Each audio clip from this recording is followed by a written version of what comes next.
Hello students, मैं हूं Anushka ma'am. अगर आप भी बिहार बीटीएससी ड्रेसर की तैयारी कर रहे हैं तो आपके लिए एक और खुशखबरी है राठौर एजुकेशन पॉइंट की तरफ से।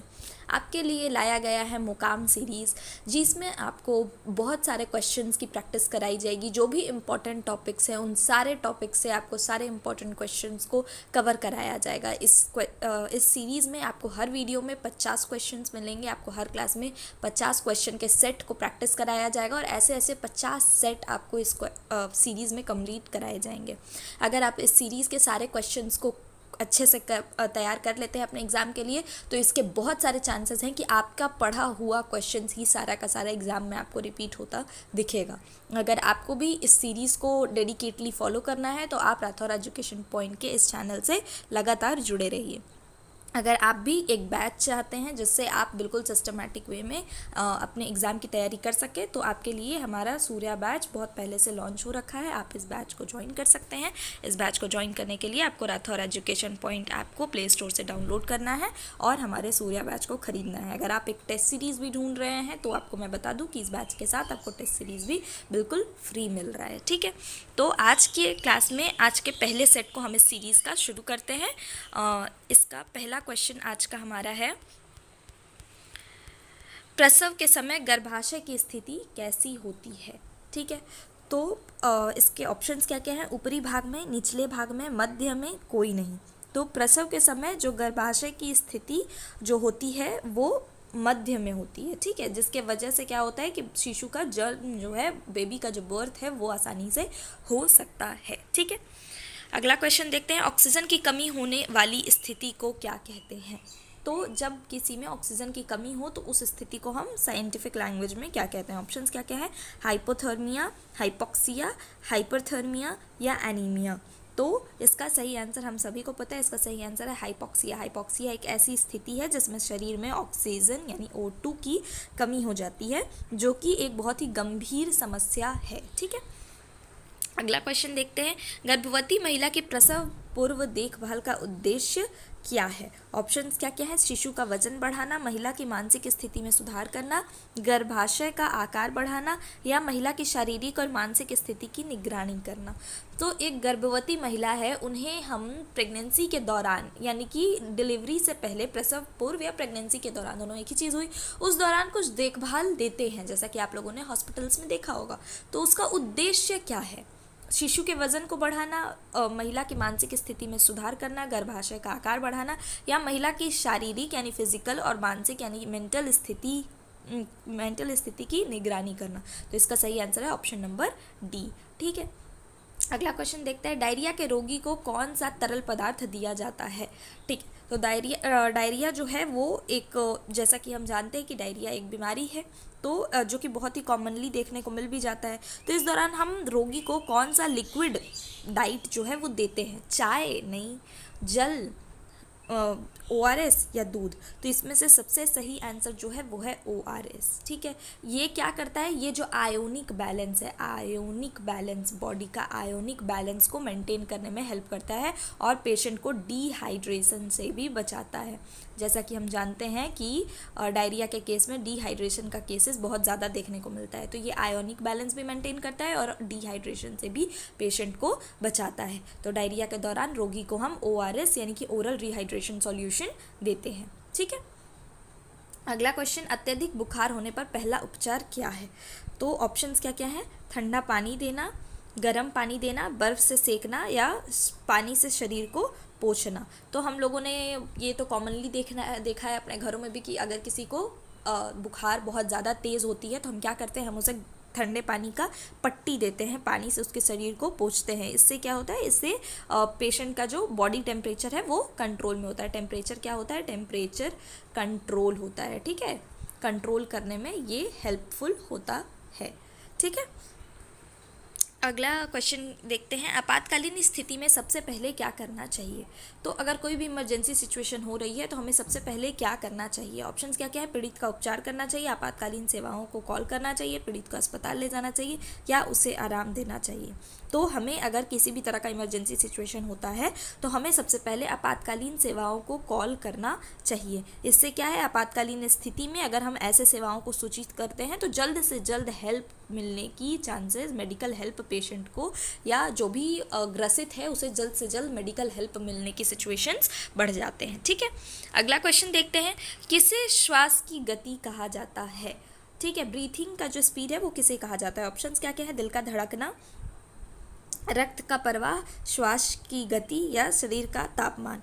तो श्वास की गति जो है वो श्वास की गति को ही कहा जाता है। इससे क्या है, ये किसको कहा जाता है? शरीर में कितनी स्पीड से हम एयर को इनहेल और एक्सहेल कर रहे हैं, इनहेल और एक्सहेल कर रहे हैं, यानी हवा ले रहे हैं और छोड़ रहे हैं, ये उसकी स्पीड को श्वास की गति कहा जाता है। ठीक है, अगला क्वेश्चन देखते हैं, फ्रैक्चर के दौरान पीड़ित को किस स्थिति में रखना चाहिए?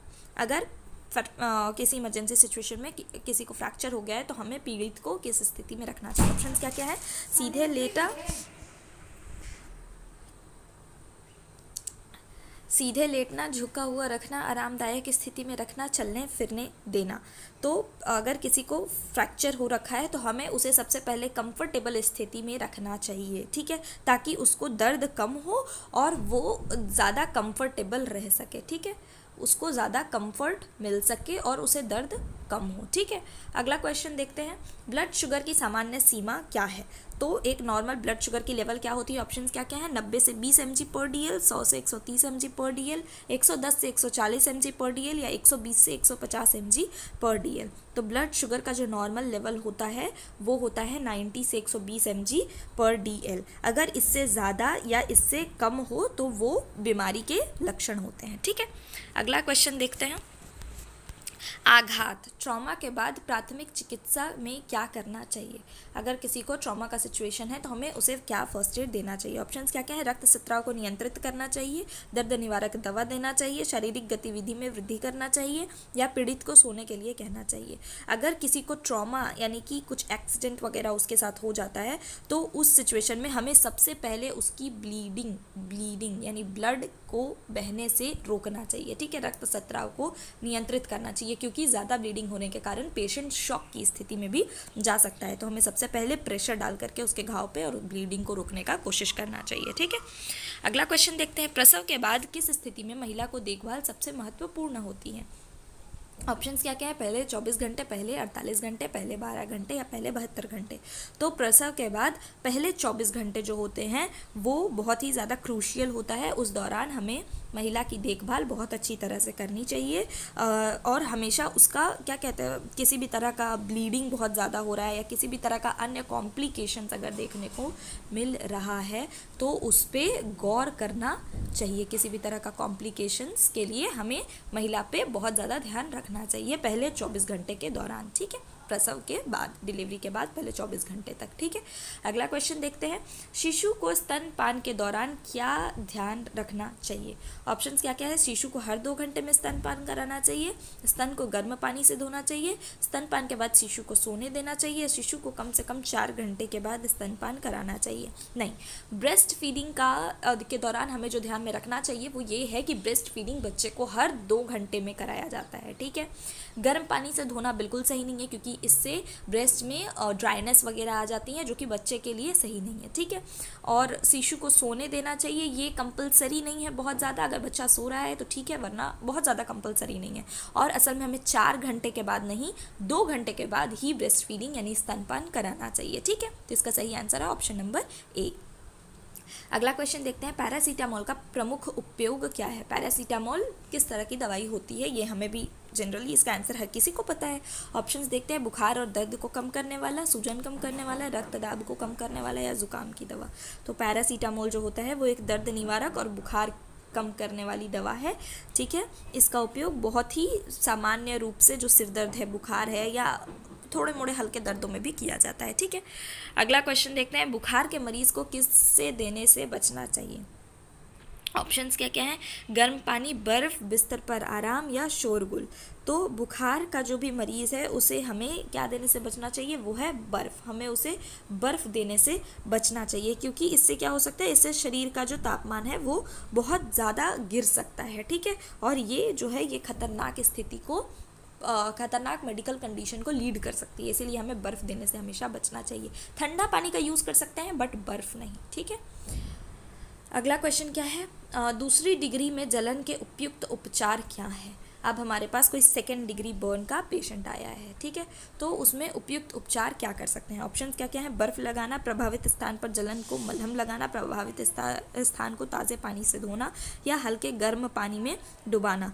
तो सेकेंड डिग्री बर्न जो है वो वहाँ पे क्या होता है, वहाँ पे अगर हम ताज़े पानी से अगर धोते हैं तो उससे क्या होता है, संक्रमण का भी खतरा कम होता है और जलन भी कम होती है। तो हमें वहाँ पे ताज़े पानी से धोना चाहिए, ठीक है, सेकेंड डिग्री बर्न के केस में। सेकेंड डिग्री बर्न के ही केस में बॉयल्स यानी फोड़े उठते हैं, ठीक है, ये भी आप याद रख सकते हैं।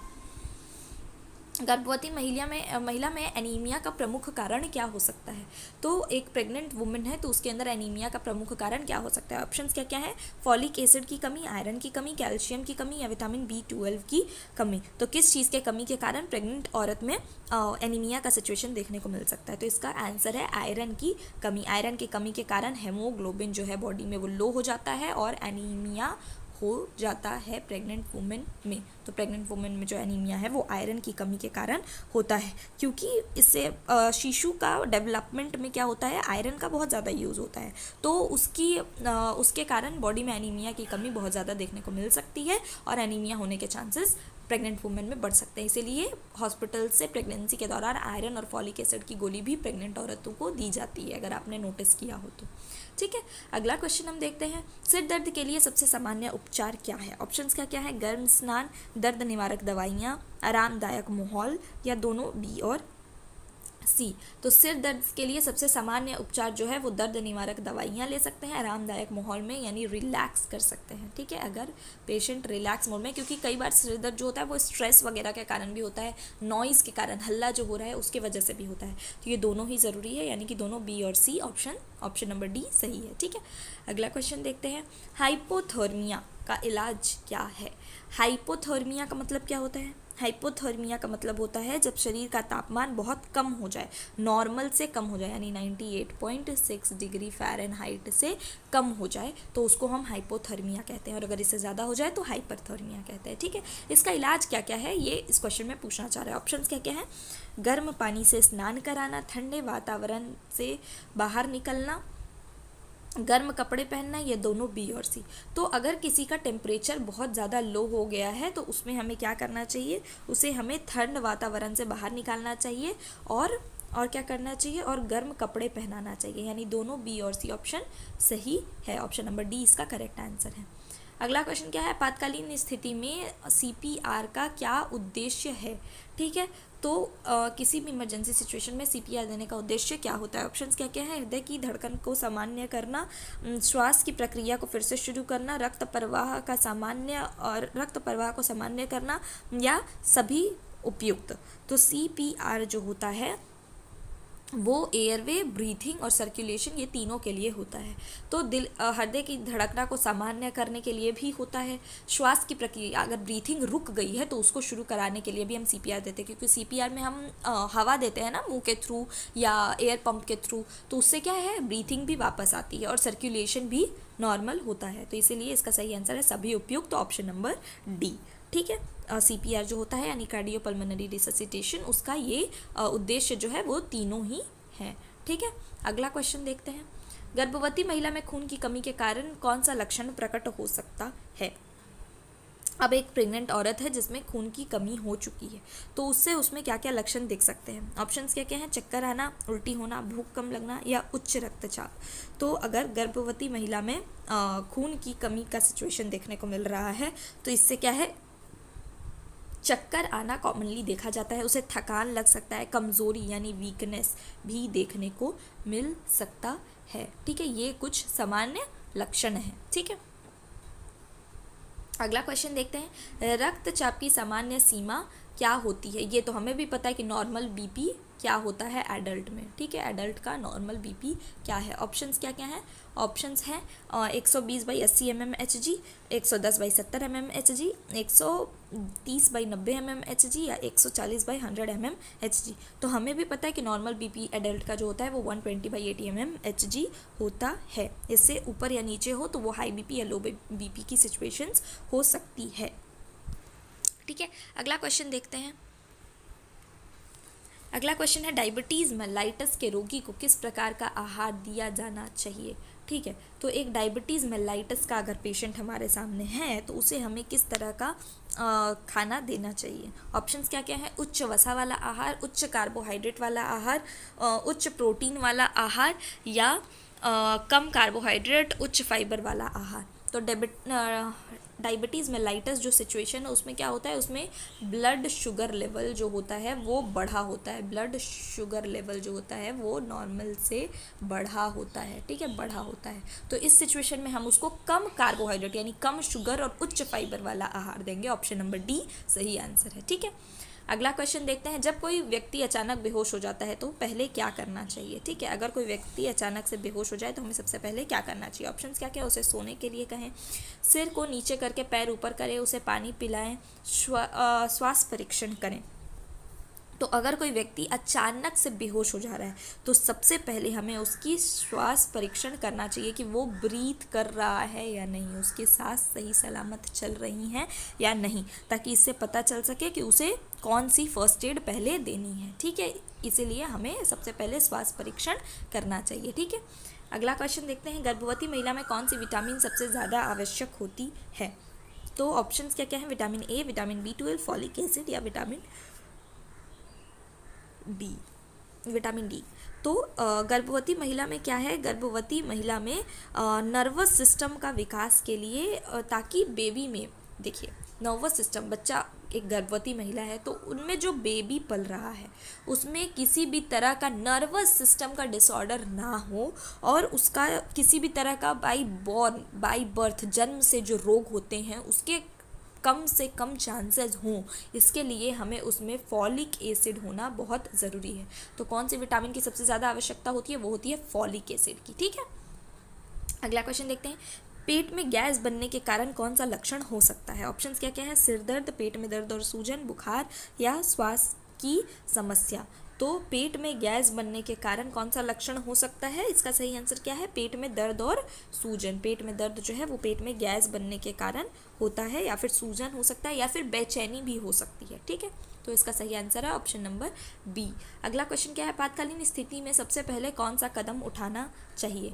तो इमरजेंसी सिचुएशन में हमें सबसे पहले क्या करना चाहिए। ऑप्शंस क्या है, पीड़ित को आराम देना चाहिए, आपातकालीन हेल्पलाइन पर कॉल करना चाहिए, पीड़ित को अस्पताल में ले जाना चाहिए, या पीड़ित को पानी पिलाना चाहिए। तो आपातकालीन स्थिति में हमें सबसे पहले आपातकालीन हेल्पलाइन को कॉल करना चाहिए। इससे क्या होता है, इससे जो भी सेवाएं हैं बिल्कुल इमरजेंसी के लिए वो पेशेंट को प्रोवाइड की जा सकती है, मेडिकल हेल्प दिया जा सकता है। ठीक है, अगला क्वेश्चन देखते हैं, जब कोई व्यक्ति गहरी जलन से पीड़ित हो तो उसे किस प्रकार का उपचार देना चाहिए। अगर कोई व्यक्ति गहरी जलन से पीड़ित हो तो हमें उसके लिए क्या उपचार देना चाहिए। ऑप्शंस क्या क्या है, प्रभावित स्थान पर बर्फ लगाना चाहिए, प्रभावित स्थान को ताज़े पानी से धोना चाहिए, पेट्रोल का उपयोग करना चाहिए, प्रभावित स्थान पर मलहम लगाना चाहिए। तो जलन का सब उपचार में ताज़े पानी से धोना प्रभावित स्थान पर सबसे प्रभावी तरीका होता है, क्योंकि इससे क्या होता है, जलन जो होता है वो कम होता है और साथ ही साथ जो भी इन्फेक्शंस होते हैं, जो भी बैक्टीरिया वगैरह चीज़ें रह गई है वो भी धुल जाती है। तो इसीलिए हमें सबसे पहले उसको ताज़े पानी से धोना चाहिए। ऑप्शन नंबर बी इसका बिल्कुल सही आंसर है। ठीक है, अगला क्वेश्चन देखते हैं, कौन सी दवा दर्द और बुखार के लिए सबसे ज़्यादा इस्तेमाल की जाती है। ऑप्शंस क्या है, एसिटामिनोफेन या फिर एब्यूप्रोफेन या फिर पैरासीटामोल या फिर दोनों बी और सी। तो पैरासीटामोल और आइब्यूप्रोफेन दोनों जो है वो दर्द और बुखार को कम करने के लिए उपयोगी होती है। ये जो है ये जनरली रूप से हर कोई यूज़ कर लेता है दर्द, सामान्य दर्द और बुखार के केसेस में। तो इसका सही आंसर है ऑप्शन नंबर डी। अगला क्वेश्चन देखते हैं, खून बहने के दौरान किस प्रकार का रक्त स्राव को रोकने का प्रयास किया जाता है। अब किसी को ब्लीडिंग हो रही है तो हम ब्लीडिंग को रोकने के लिए कौन सा प्रयास करेंगे।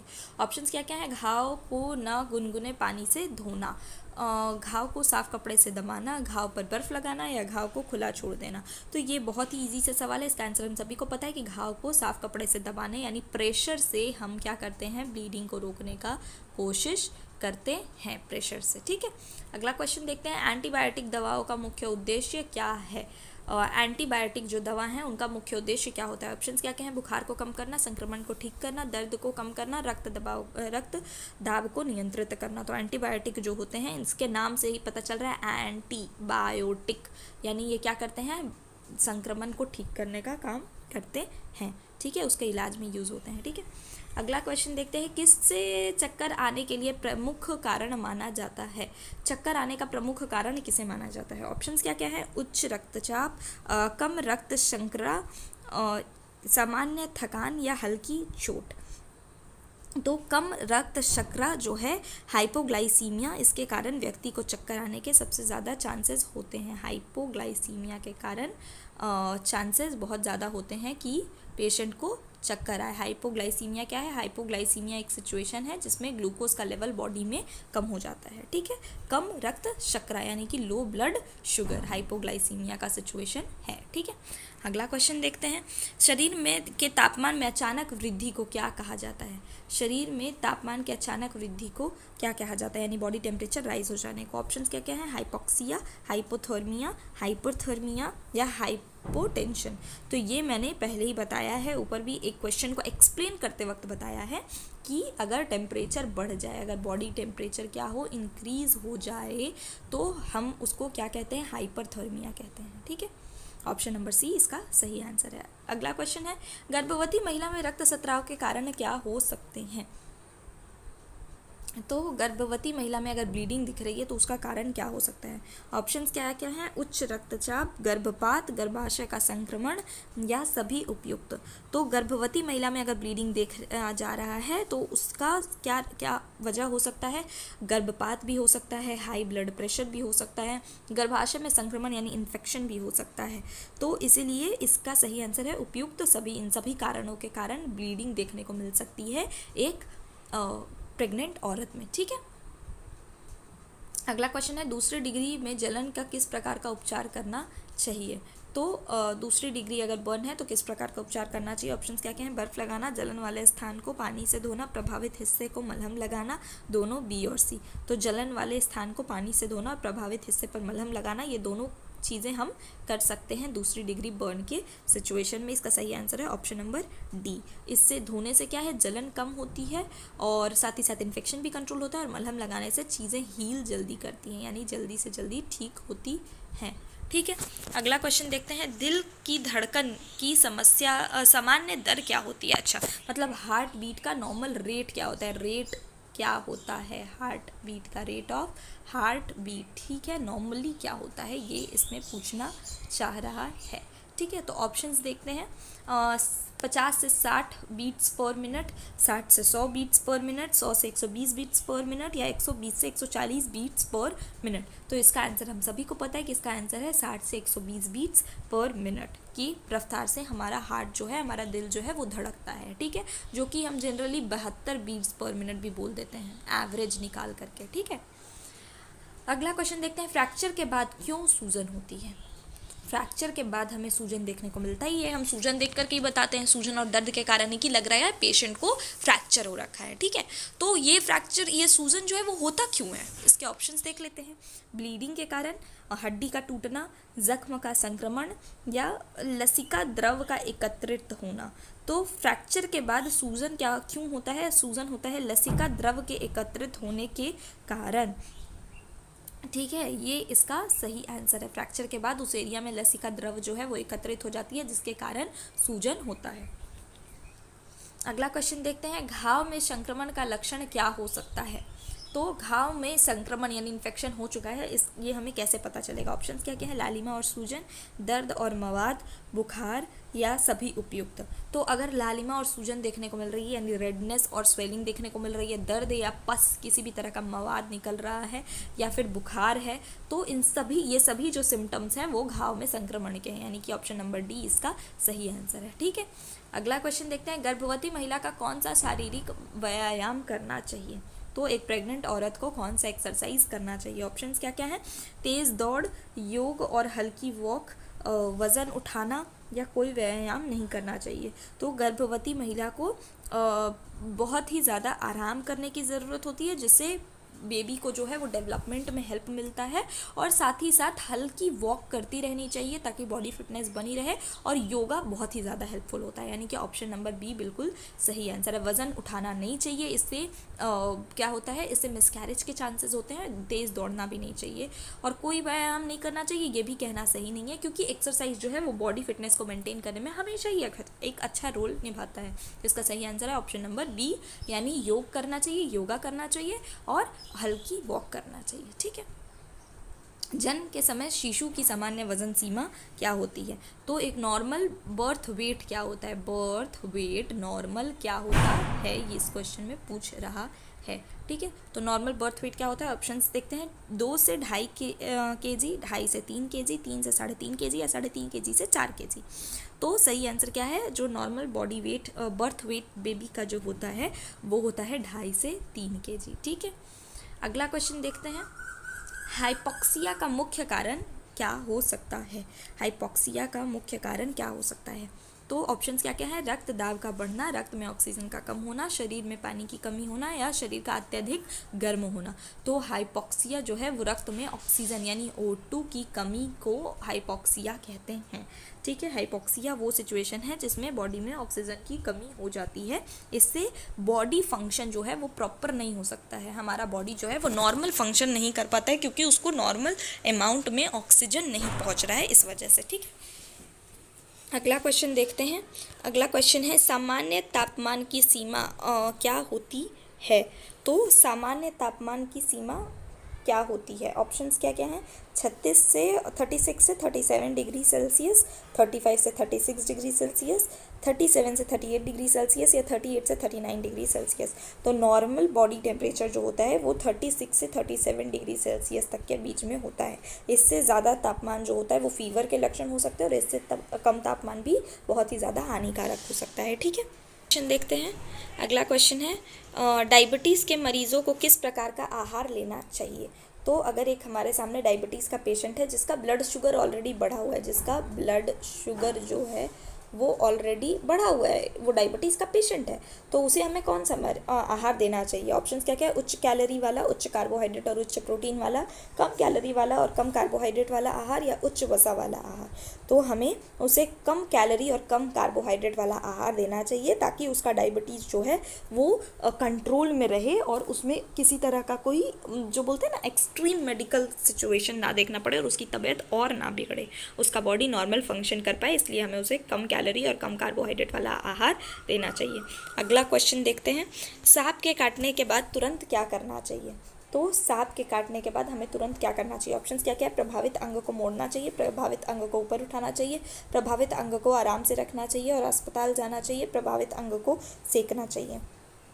तो सांप काटने के बाद हमें प्रभावित अंग को आराम से रखना चाहिए और तुरंत अस्पताल जाना चाहिए, इससे पहले कि जो जहर है वो पूरे बॉडी में फैल जाए।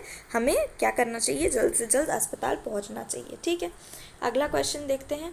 प्राथमिक चिकित्सा में CPR का क्या मतलब होता है?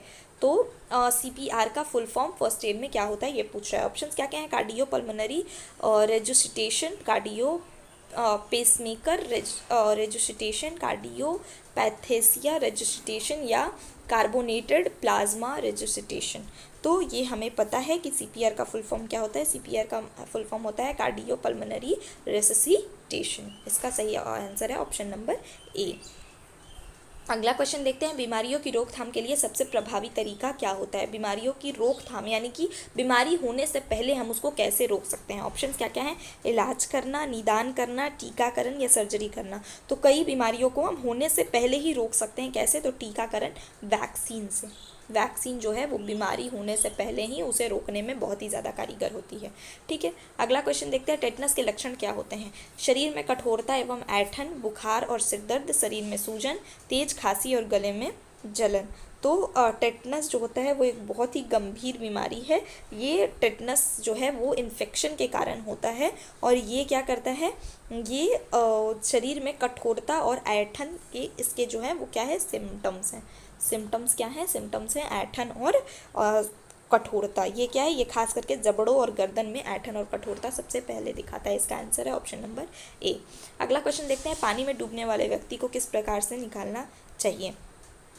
ऑप्शंस क्या क्या हैं? सीधे सिर से पकड़कर बाहर निकालें, तो उसे तुरंत उल्टा कर दें, उसे धीरे धीरे बाहर खींचें, उसे छोड़कर मदद के लिए जाएं। तो पानी में डूबे व्यक्ति को हमें बाहर निकालने के लिए उसे धीरे धीरे बाहर खींचना चाहिए ताकि उसकी स्थिति और ख़राब ना हो। इसका सही आंसर है ऑप्शन नंबर सी। जलने पर सबसे पहले क्या किया जाता है? बर्फ़ लगाना, जलने वाले स्थिति पर पानी डालना, मलहम लगाना या घाव को खुला छोड़ देना। तो जलने वाले स्थिति पर स्थान पर पानी डालना ही जलन में सबसे पहले किया जाता है। ठीक है, अगला क्वेश्चन देखते हैं। हृदयघात का मुख्य कारण क्या होता है? तो हृदयघात का मुख्य कारण क्या होता है? ऑप्शंस क्या क्या हैं? उच्च रक्तचाप, उच्च कोलेस्ट्रॉल, तनाव या उपयुक्त सभी। तो हृदयघात का जो ये होता है वो हाई बीपी भी होता है, उच्च कोलेस्ट्रॉल जो होते हैं वो भी ब्लड वेसल्स को ब्लॉक कर देते हैं तो वो भी होता है, और स्ट्रेस तो होता ही है, यानी इसका सही आंसर है सभी उपयुक्त, तो ऑप्शन नंबर डी। अगला, गर्भवती महिला में किस समय के दौरान भ्रूण की सबसे अधिक वृद्धि होती है? ठीक है, तो ऑप्शंस क्या क्या हैं? पहले 3 महीने, चौथे से छठे महीने, 7वें से 9वें महीने या गर्भावस्था से के पहले हफ्ते। तो भ्रूण की सबसे अधिक वृद्धि जो होती है वो चौथे से छठे महीने में होती है। ठीक है, अगला क्वेश्चन देखते हैं। हाइपरग्लाइसीमिया का क्या मतलब होता है? तो हाइपरग्लाइसीमिया का क्या मतलब होता है? रक्त शर्करा का कम होना, रक्त शर्करा का सामान्य होना, रक्त शर्करा का अधिक होना या रक्त शर्करा का स्थिर होना। तो हाइपरग्लाइसीमिया जो सिचुएशन है वो क्या है? हाइपर यानी कि रक्त शर्करा का अधिक होना। ऑप्शन नंबर सी इसका बिल्कुल सही आंसर है। ठीक है, अगला क्वेश्चन देखते हैं। अगला क्वेश्चन है, गर्भवती महिला को कौन सा आहार लेना चाहिए? ऑप्शंस क्या क्या हैं? उच्च वसा वाला आहार, उच्च कार्बोहाइड्रेट वाला आहार, उच्च प्रोटीन और फॉलिक एसिड वाला आहार या कोई विशेष आहार नहीं। तो गर्भवती महिला को हमेशा उच्च प्रोटीन और फॉलिक एसिड वाला आहार लेना चाहिए। प्रोटीन क्या है? बेबी के जो बॉडी डेवलपमेंट है उसमें हेल्प करता है, और फॉलिक एसिड भी बेबी के बॉडी डेवलपमेंट में हेल्प करता है। ऐसे आहार लेने से बच्चा जो है वो जन्म के दौरान जो भी जन्म के साथ जो बीमारियां होती हैं बच्चों में उससे बचा रहता है। तो डिलीवरी जो प्रेग्नेंट औरत होती हैं उन्हें उच्च प्रोटीन और फॉलिक एसिड वाला आहार लेना चाहिए। पेट में गैस बनने के किस प्रकार के लक्षण होते हैं? ऑप्शंस क्या क्या हैं? पेट में दर्द और सूजन, सिर दर्द और मतली, या थकान और कमज़ोरी, तेज़ बुखार। तो पेट में गैस बनने का, पेट में दर्द और सूजन और साथ ही साथ बेचैनी देखने को मिल सकती है, ये सामान्य लक्षण होते हैं। ठीक है, अगला क्वेश्चन देखते हैं। अगर कोई व्यक्ति सिर से गिरकर बेहोश हो जाए तो क्या करना चाहिए? ऑप्शंस क्या क्या है? उसे गर्म पानी पिलाना चाहिए, उसे उल्टा लेटाना चाहिए, उसको सिर को ना उठने दें और अस्पताल ले जाएं, उसे उठाकर चलने के लिए कहें।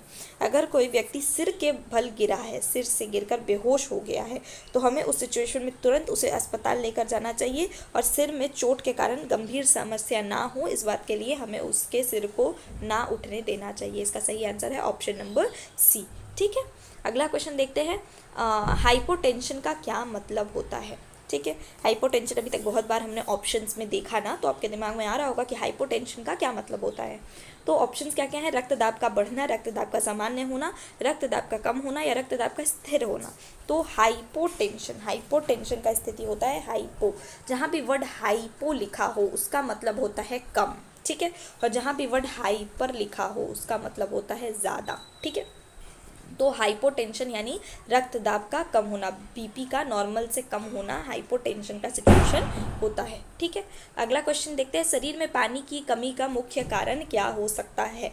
तो शरीर में अगर पानी की कमी है तो इसका मुख्य कारण क्या हो सकता है? पर्याप्त पानी ना पीना, अत्यधिक बुखार होना, अत्यधिक व्यायाम करना, उपयुक्त सभी। तो पर्याप्त पानी ना पीना भी शरीर में पानी का कमी हो सकता है, अत्यधिक बुखार के कारण भी बॉडी में डिहाइड्रेशन की सिचुएशन हो सकती है, या अधिक व्यायाम करने से भी स्वेटिंग के कारण बॉडी से वाटर लॉस ज़्यादा होता है। तो इसका आंसर उपयुक्त सभी ऑप्शन नंबर डी हो सकता है। ठीक है, अगला क्वेश्चन देखते हैं। हृदय की गति का सामान्य दर क्या होता है? तो ये बहुत ही आसान सा क्वेश्चन है। ऑप्शन क्या क्या है, 50 से 60 बीट्स पर मिनट, 60 से 100 बीट्स पर मिनट, 100 से 120 बीट्स पर मिनट, 120 से 140 बीट्स पर मिनट। तो इसका आंसर हम सभी को पता है कि हृदय गति यानी रेट ऑफ हार्ट बीट जो होता है वो नॉर्मली 60 से 100 बीट्स पर मिनट होता है। ठीक है। आपातकालीन स्थिति में किस प्रकार का पहला कदम उठाना चाहिए, घाव को धोना, आपातकालीन सेवाओं से संपर्क करना, शांति बनाए रखना, पीड़ित को पानी पिलाना। तो आपातकालीन सेवाओं का संपर्क रखना ही हम सबसे इमरजेंसी सिचुएशन में कर सकते हैं। टेटनस से बचाव के लिए किस प्रकार की चिकित्सा दी जाती है, तो टेटनस से बचाव के लिए हम क्या करते हैं, ये हम लोग कॉमनली जानते हैं कि अगर हमें किसी भी लोहे के वस्तु से या किसी भी लोहे के जंग लगे वस्तु से अगर चोट लग जाए तो हम सबसे पहले टेटनस का वैक्सीन यानी टीटी का इंजेक्शन लेने हॉस्पिटल पहुंच जाते हैं। तो इसीलिए किस प्रकार की चिकित्सा दी जाती है, तो सबसे पहले टीकाकरण लगाया जाता है। ठीक है। अगला क्वेश्चन देखते हैं, ब्लड प्रेशर की जांच करते समय किन 2 मानकों का ध्यान रखना चाहिए। ऑप्शंस क्या क्या हैं, स्पाइरोमीटर और ऑक्सीमीटर, सिस्टोलिक और डायस्टोलिक, पल्स और तापमान, श्वास और हृदय गति। तो ब्लड प्रेशर का जांच करते समय हमें किन 2 मानकों का ध्यान रखना चाहिए, उसका सही आंसर क्या है, सिस्टोलिक और डायस्टोलिक प्रेशर क्या है। ठीक है। ऊपरी और निचला दबाव जो है उसका हमें ध्यान रखना चाहिए। आज की क्लास के हमने सारे क्वेश्चंस प्रैक्टिस कर लिए हैं। अगर आप भी इस सीरीज़ को डेडिकेटली फॉलो करते हैं तो आप अपनी तैयारी को और भी बेहतर होता देखेंगे और आप ये देखेंगे कि आपके एग्ज़ाम में जो ज़्यादातर क्वेश्चंस हैं वो आपका पढ़े हुए टॉपिक से आए हैं। इस सीरीज़ को बहुत सारे टीचर्स हम लोग हैं, मैं हूँ, अंजलि मैम है, विक्रम सर हैं, मैंने इस सीरीज़ को शुरू किया है। अगर आपको इस सीरीज़ से कोई भी हेल्प होता है तो आप इस सीरीज़ को बिल्कुल ही डेडिकेटली फॉलो करें और अपनी तैयारी को और बेहतर करें। अगर आप एक टेस्ट सीरीज़ ज्वाइन करना चाहते हैं या हमारे सूर्या बैच को ज्वाइन करना चाहते हैं तो राठौर एजुकेशन पॉइंट ऐप को डाउनलोड करें और बैच को ज्वाइन करें। Thank you so much.